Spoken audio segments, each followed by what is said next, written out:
Friday the 27th of September 2024. We are back at Southwark Crown Court in London. Why are you here today? We're here because the two women are being sentenced in Southwark Crown Court. They undertook an action in protest about climate change, and they threw paint at a Van Gogh painting in the National Gallery.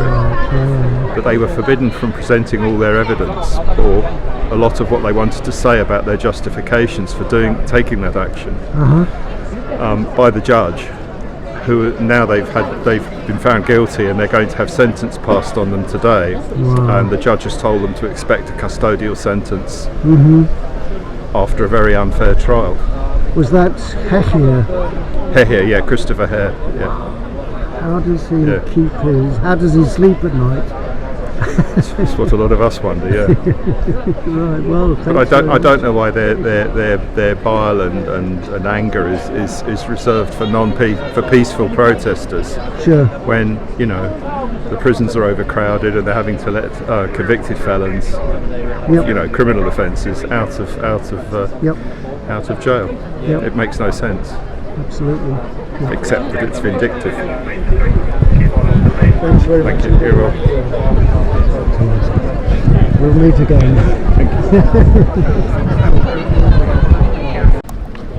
But there's also another reason for the event today, and that is the recent arrests and harassment of journalists.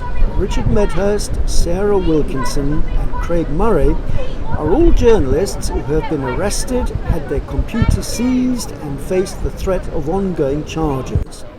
All of this is way outside normal police and CPS practice and reflects government panic against anti-Zionist attitudes since the start of the latest Gaza war.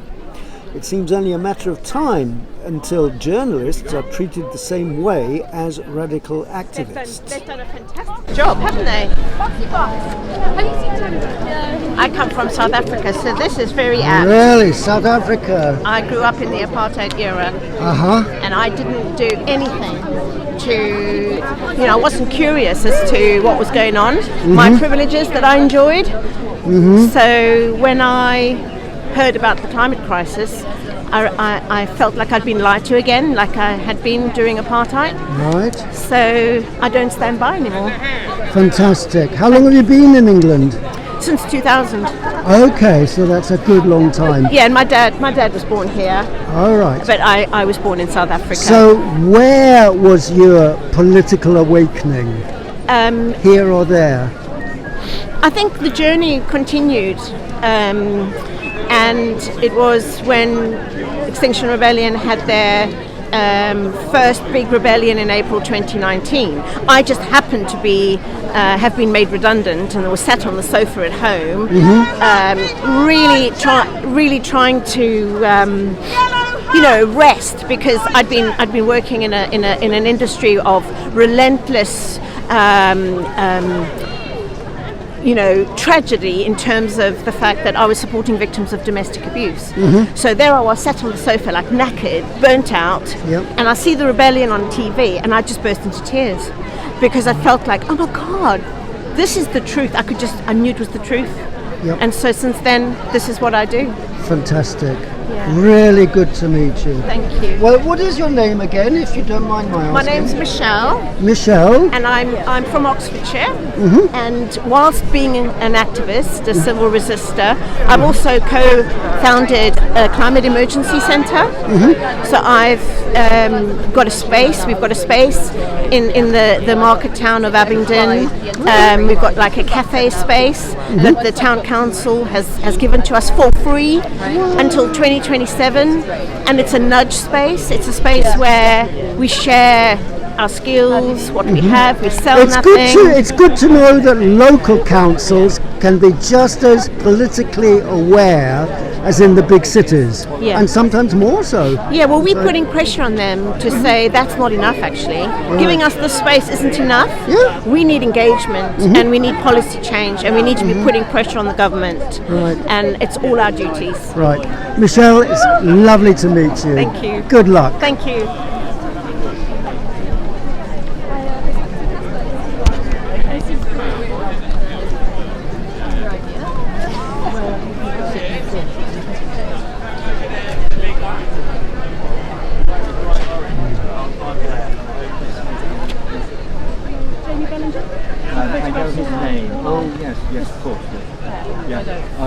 Oh, yeah.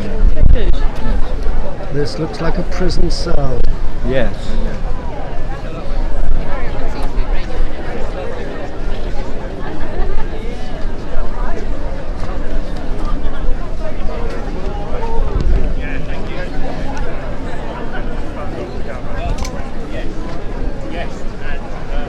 Hello, nice to see you. Good to see you too. Well done. Brilliant. It's good, isn't it? Here, Phil, my love.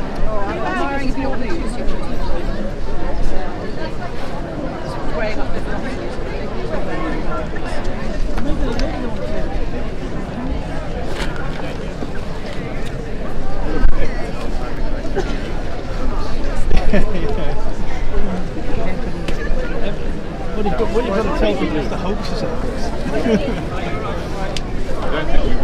No, I think we will actually. The thing They're going to position us in a bit. This is just the organising stuff. This is the. Hello.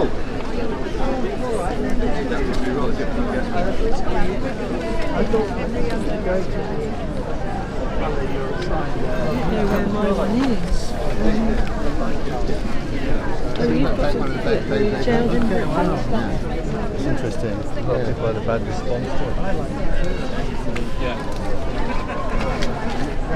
Hello, hello. Sorry, so I'm really sorry about this. You've got everyone in order, haven't you? Are you gonna?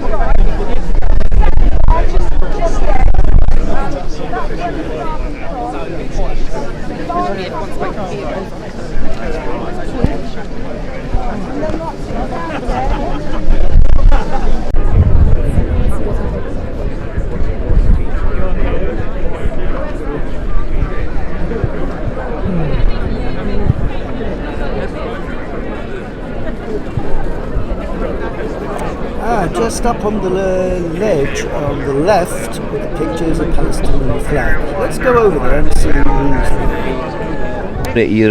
Do you know Suez Canal? Yes. Yeah, my hometown is Suez. In 1967, Israel occupied Sinai Desert, which is the other side from my town. It's only between us and Sinai, it's only Suez Canal, which is about 150 meters wide. And we playing football, me and my friends. We are young children in the street, and they shoot us. They shoot us. I had a shot in my leg. Went from one side to the another side, and came from the other side. Yeah, which I was lucky because it didn't touch the bone. Very lucky. Yeah. Yeah, and two of my friends have been killed. They're children, 12 years old. We're doing nothing, playing football. And since that time, that's it. I put all my life for justice. I want people. My hometown, this is the funny thing. My hometown is Suez, which is Egyptian town. But used to be the population of the town, only 35% Egyptian. The rest they are foreigners. French, English, Greek, German, from all over the world. They are working in my hometown, Shell Company, with Suez Canal, and we used to live in peace, love each other. And we love Palestine. I used to spend the Christmas in the church, whole night, celebrating, happy, all of us, no problem. Mohammed, you might not know this, but when I was 18 years old in 1967, I was in the Israeli army. Wow. You didn't know You didn't that. shoot me, did you? But it's a story, huh? You never told him that before. No, Correct. no, I never no. told you But that. we are good friends. Yeah? We love each other. Why did you never tell him that before? I didn't know that you came from Suez. Yeah. I didn't know that. And in fact, there's a good story from Suez.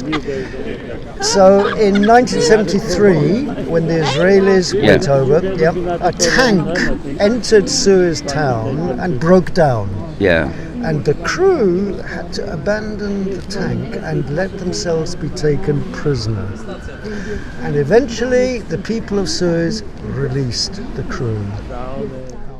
The call out for today was for 200 participants to sit down holding a placard.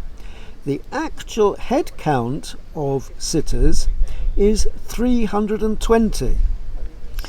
So as we can see, each participant sitting down carries a placard, is holding a placard of a former political prisoner somewhere in the world who was attempting to uphold human rights.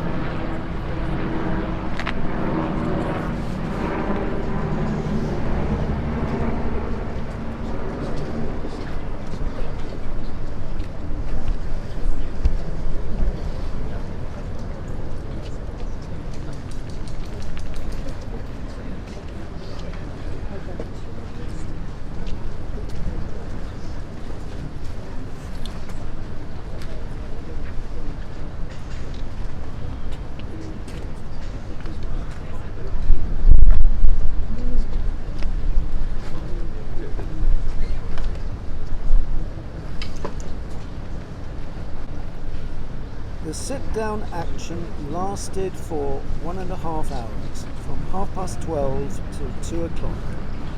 As we can hear, there's complete silence for that 1.5 hours. You can almost hear a pin drop.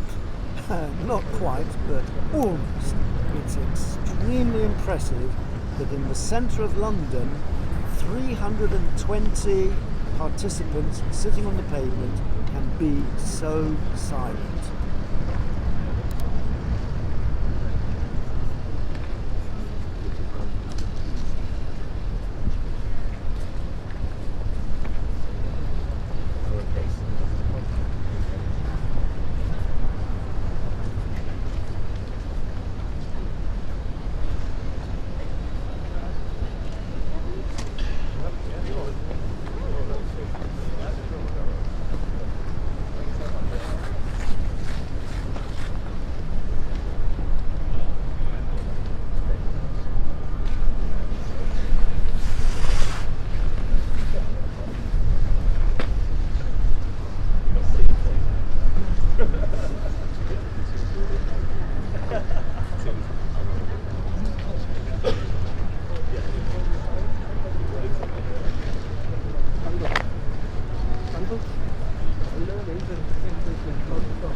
MP in 1913. It's George Lansbury. Lord George Lansbury. Who led the Popular Rates Rebellion in 1913 in Poplar and Limehouse. The government wanted to impose higher rates on some of the poorest people in the country who were living in squalor. What does he think? What does he think? I think she's interested. She's on her level. Which makes a change.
We've just heard that the Attorney General has refused to meet Defend Our Juries to discuss the issues of journalistic harassment and freedom of speech. So Defend Our Juries has therefore called another demo similar to this for the 24th of October this year outside the Attorney General's office in Petty, France. That's between Victoria Station and the Houses of Parliament. The aim next time is to have 500 participants.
The girl on the left holding the placard is Amy Pritchard. She was recently released from prison but has just been recalled back to prison a few days ago. It reads, "I have disregarded the order not for want of respect for lawful authority, but in obedience to the higher law of our being, the voice of conscience." And who said that? Mahatma Gandhi. in the early 19th century.